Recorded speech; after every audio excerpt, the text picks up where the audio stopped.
SSC বা আলহামদুলিল্লাহ বিশাল দেখে বিশাল ডাক্তার। মানে আপনি এসএসসি পাস করছেন আর আপনার কোনো পল্লী চিকিৎসক কোনো সনদ নাই, আর আপনি এই যে প্রেসক্রিপশন লেখা শুরু করে দিয়েছেন, এই যে লিখতেছেন, মানে একজন ঠান্ডা রোগী ঠান্ডা রোগ নিয়ে আসছে।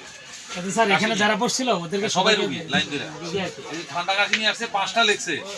তো আমি আসছি, আসার পরে মানে আমি স্টপ করছি, নাহলে এই পাতা পুরো ফেলতো, এই পাতা পারে ও ব্যথা চলে যেত। মানে ঠান্ডার যত ধরনের ওষুধ আছে, মন্টিলুকাস, সিফোটিল প্লাস, ডকোপা, ডিভারটাল যা আছে সব দেওয়া ফেলেছে।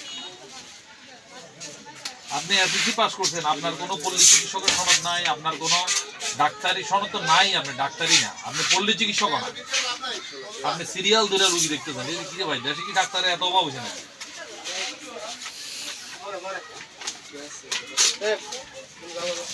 এই আপনারা